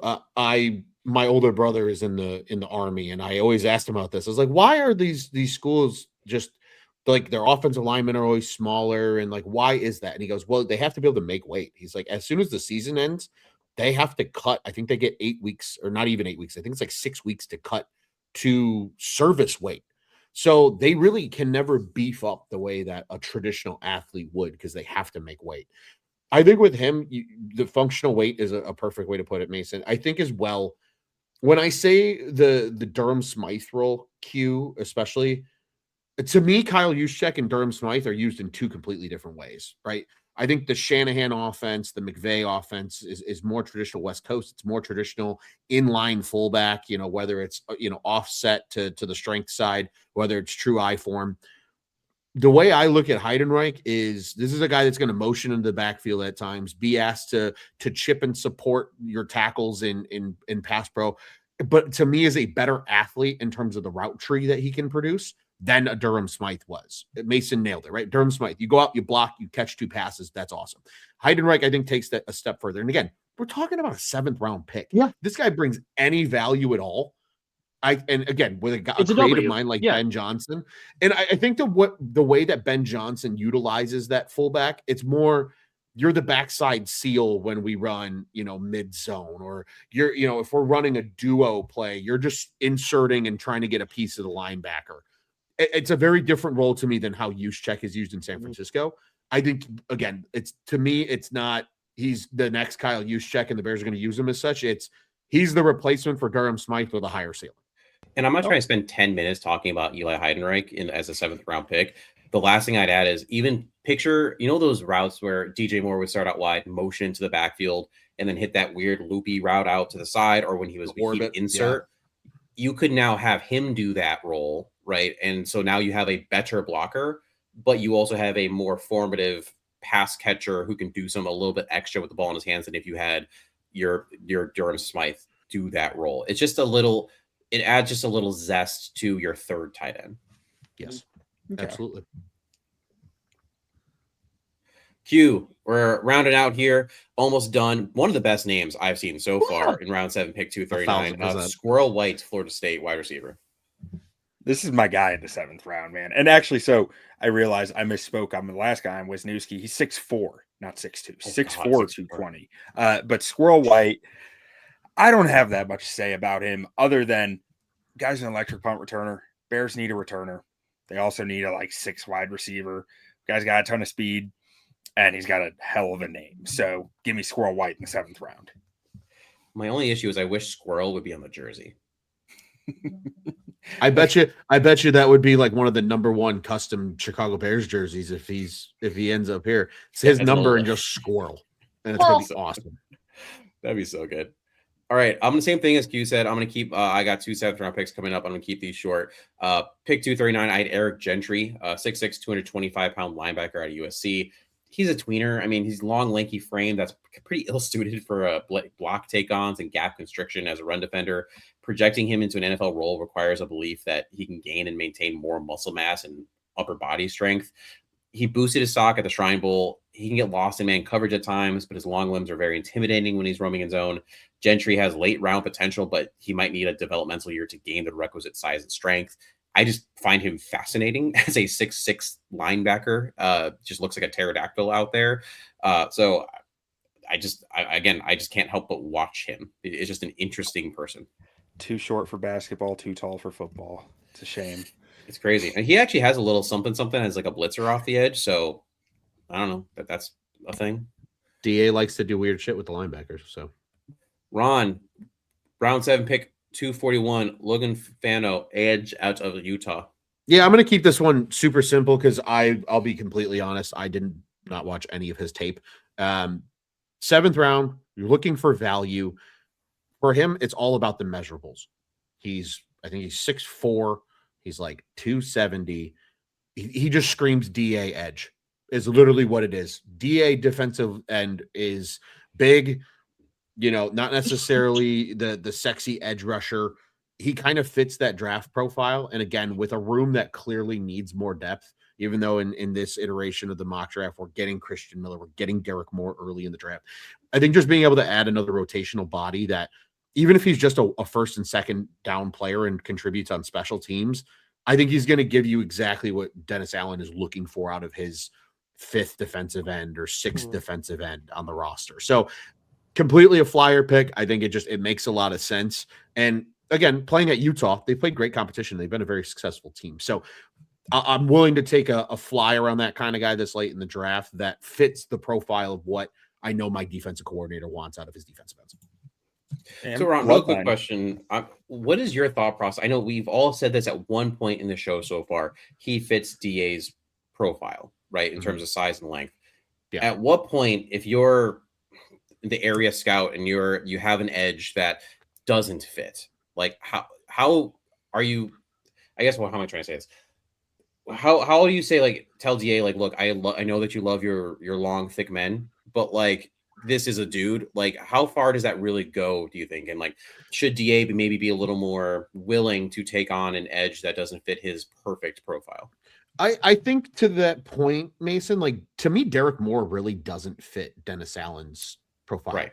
Because he's 6'3", he's about 260. Like, he's got good size, but he's longer, he's kind of a little bit lankier. He's not just this thick guy. Again, he played a stand-up edge at Michigan, so it's more of kind of what you would think is your traditional 3-4 linebacker, more so than your true 4-3 linebacker, especially in Dennis Allen's system, or edge rusher in Dennis Allen's system. So I think you're already able to get there. I think the Bears would rather take a swing on that type of guy earlier in the draft. And that's where I say, like, hey, DA, we're going to use, maybe they're able to address, hypothetically speaking, let's say they do one of the trades that we've talked about. Maybe you get that extra 6th round pick or something, or 5th round pick. Maybe that's where you take that guy with just the elite traits. And you're like, even if you use him as a 3rd down pass rusher and you can loop him with other guys and set him up to get to the quarterback quickly.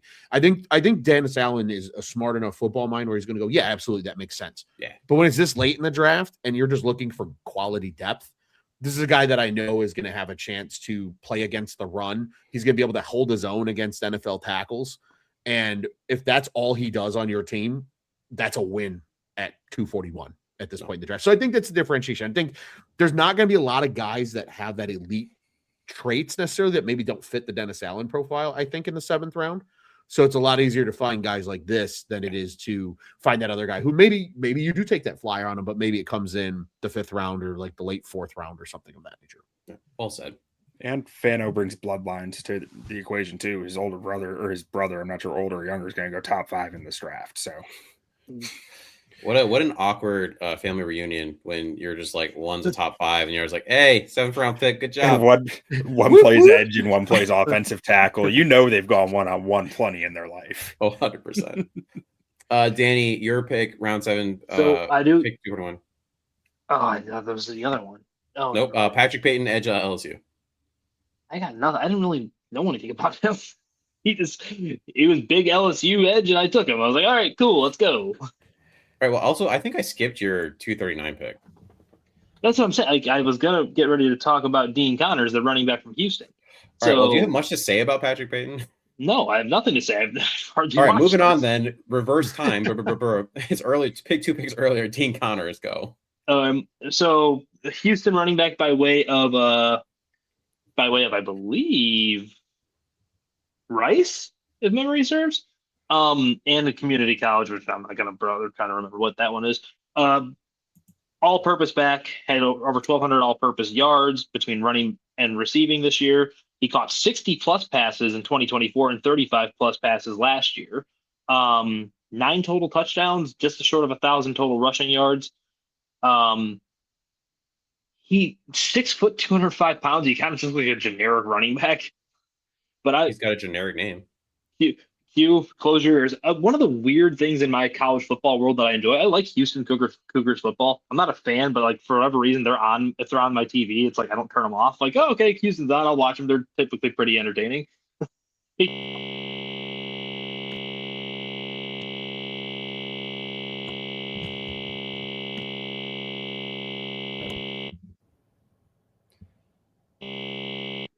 All right, well, that's Danny's mic. I'm muting you for a sec because your mic's your mic's making a weird noise. And then, yeah, it's still doing it. I'm glad it's not just me. I thought it was just me hearing that. Well, it happened right as I hit my mute button, and I was like, "What did I do?" Q broke the internet, or maybe just broke Danny's mic. So while Danny's muted, I'm just gonna say again. So I'm just because I don't know who this man is. Like a lot of these picks that you guys have had, this is why I do this so that I can hear some of these.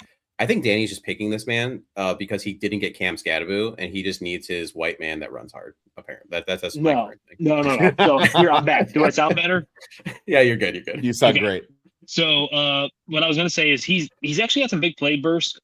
He had multiple like 50-yard rushing touchdowns, 50+ yard rushing touchdowns. So he's got some ability. He does run very hard. He's very disciplined in how he sets up his blocks and how he takes advantage of the holes in front of him.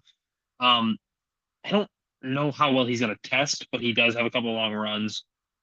But that's about it. He's just solid. He catches the ball well. He's pretty well built and like looking like a generic running back, better than being 5'7" and like 170 pounds, I guess.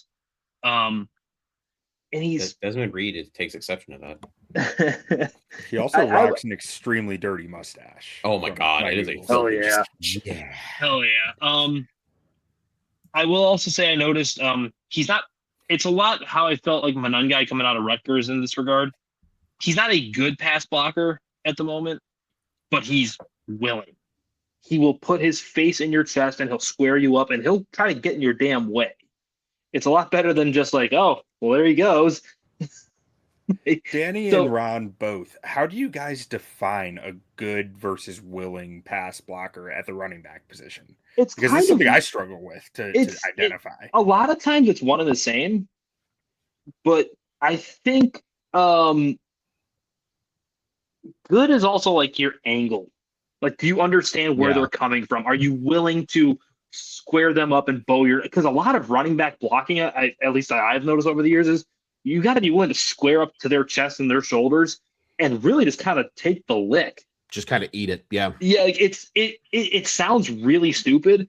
You know who was really good at it coming out of college, Q? Tyrone Tracy was an awesome pass blocker coming out of college. That's not even like hyperbole. He was awesome at it. Well, like, and I thought Travion Henderson was great at it last year, and then he went in the league and sucked at it. So like, I'm like, I know. So that's where I disagree. I think Travion was willing. I don't think he was great. Okay.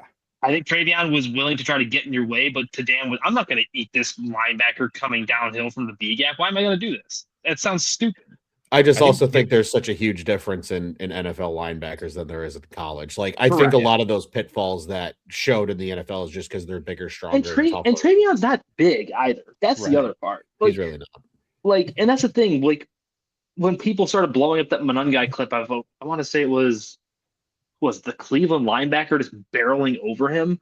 It's like, Monangai's 5'8", dude. Yeah. He's tiny. He runs his ass off. He tries hard, but he's not big. Yeah. And Q, I would add to that in terms of like the good versus willing. The way I think about it, and again, maybe this is just because of some inside experience of watching running backs be coached on a day-to-day basis. Good running backs are usually very technically sound. So to Danny's point, right? It's the angle. It's how they're approaching the block. It's how they step up, right? There's a lot of stepping up into the block. You know how to use your hands. You throw your hands into the chest of the guy. You know, it's not always going to be clean just because it's a dirty job being a pass blocking running back.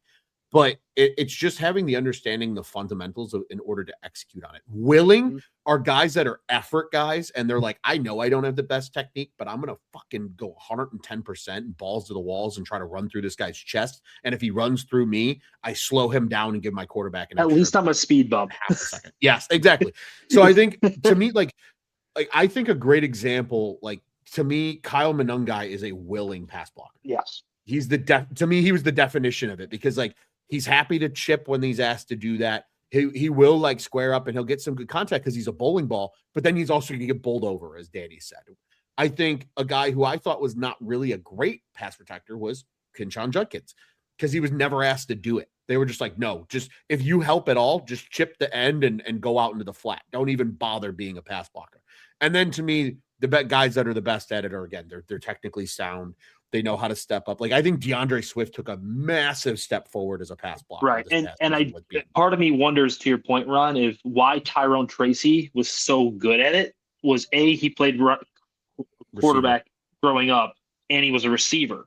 What is receiving? It's technicalities. It's knowing your job.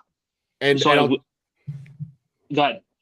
No, I was just gonna say I'll take that a step further. Like receivers, there's such a technique to blocking. Receiver blocking and running back blocking are very similar in terms of like pass pro running back versus like a run block for a receiver, because you're trying to fit. It's all effort. It's never gonna look sexy or clean like it does on the O-line.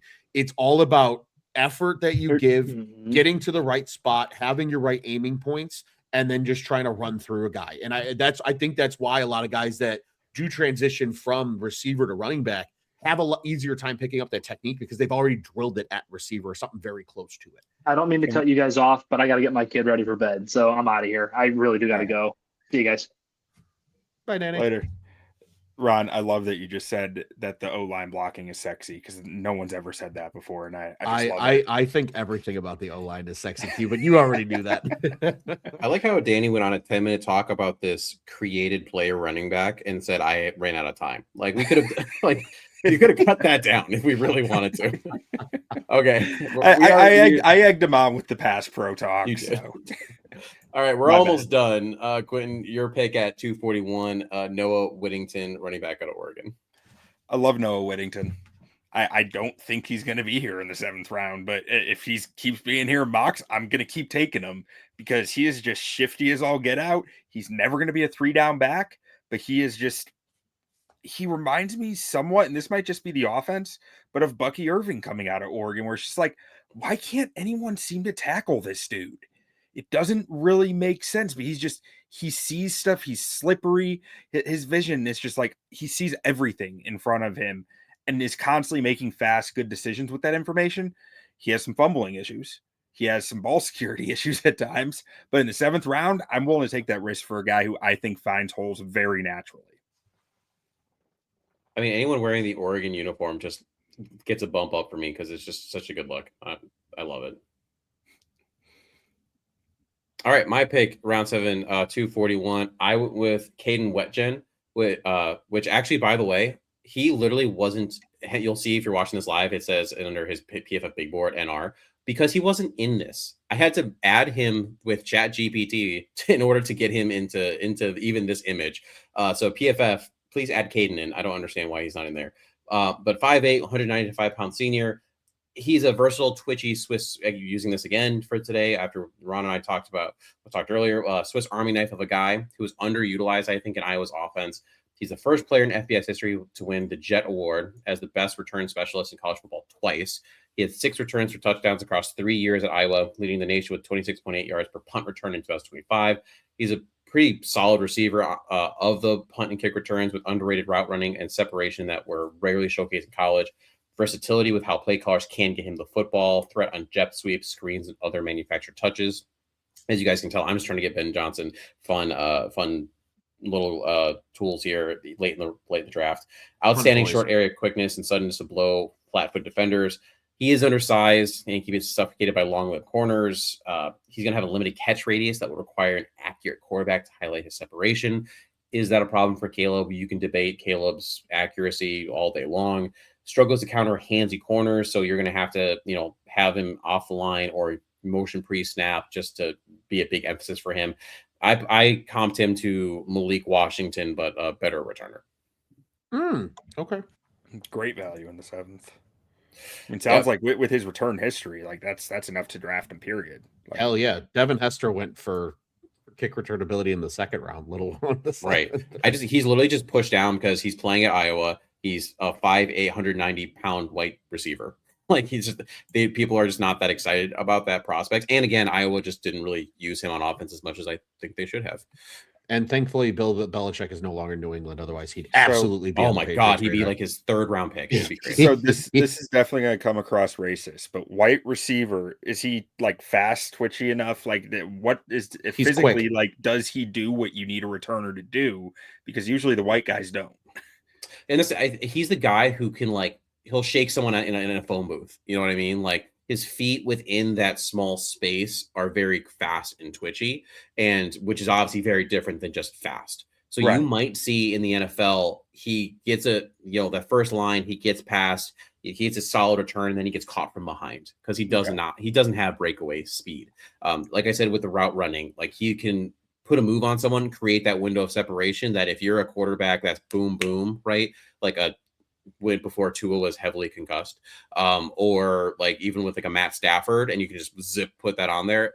He's be a good receiver for you as your 5th, 6th option. Yeah. I just brought up the Caleb question mark there because we have seen he has not been the most accurate so far. They've in his first 2 years, but we've also seen him put some pretty amazing balls like through a keyhole. So kind of depends which Caleb shows up. Okay. Sorry for asking the quiet question out loud. I was just No, curious. I had to know. It's a valid question. It's a valid question. Normally I'd read through all these, but we got 4 of them. So, and we're also running long. Thank you guys for sticking through this, Ron and Q. Appreciate you being a part of this. If you want to see the final mocks, I will end up posting them online so that on Twitter, so that everyone can see that.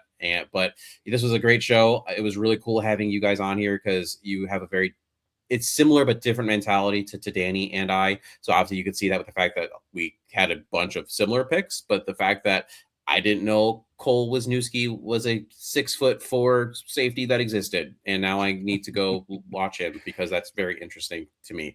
Or Mike Washington, I haven't gotten to him yet for running backs, and I'm now excited to watch his tape. So I switched Quinten and Ron's name. I'll fix that later. But anyway, can you guys really quick just talk about where they can find your stuff because they need to be listening to and reading all the things that you guys do.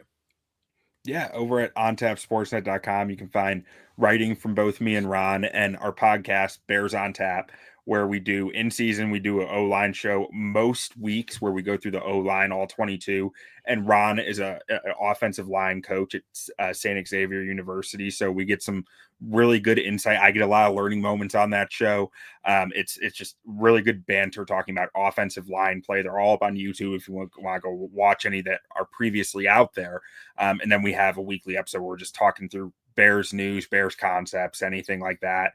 And in season, we have obviously our post-game shows as well and our game previews. Those are all podcasts. Make sure you're checking out the Bears on Tap podcast and ontapsportsnet.com for all types of blogs and news about Chicago sports. And specifically, we're writing Bears. And shameless plug for Q because he's too humble and modest to do it. Shaving Points podcast as well. Yes, Q's love there. Shaving Points podcast as well. We do NFL gambling over there primarily, and just total NFL content. Like we're always looking at different teams. We're in a bit of a break right now since the season ended, but after the draft, we'll pick it up and go through like pretty much every team in the NFL. We'll talk through their roster. That's awesome. And something you didn't mention that I want to make sure I plug. Tuesday, y'all did the show, right? The mock off season where you used that Excel sheet that you put together every UQ, which is one of my favorite things that comes out, where you get to be the GM, right? Make cuts, make trades, sign people. You can now restructure. You put the link in there where you can go restructure the contracts, bring that in, and then do the draft and see if you're, Super Bowl bound Super Bears. So go check out that episode. It was a very good one. I'm only about halfway through because my life is crazy hectic right now, but so far so good. And you guys should be having fun and using the mock Excel sheet. Yeah, the Excel sheet is available at ontapsportsnet.com. And last thing, we're going to be starting up our Building the Board project where we're building the Chicago Bears draft board starting in the first week of March. So we'll have podcast episodes all about that coming out all throughout March. Eli Heidenreich, number 10 overall on that board. All right, that is all we have. That's all we have today. Thank you two again for so much for joining. It was fantastic. I especially love your guys' thought process on the offensive line because I don't think it's talked about enough. I think you guys are outside of Brandon Thorne, like probably the people I go to the most for offensive line takes, because it's just, again, it's not talked about enough. For those who joined us tonight, thank you so much. Look out for more information regarding our next episode, which should be in about 2 weeks. And also keep looking out for information for our in-person draft show that'll be taking place Thursday nights. Come hang out with us, just pure vibes. It'll be a good time. But that's all we got. Bear down.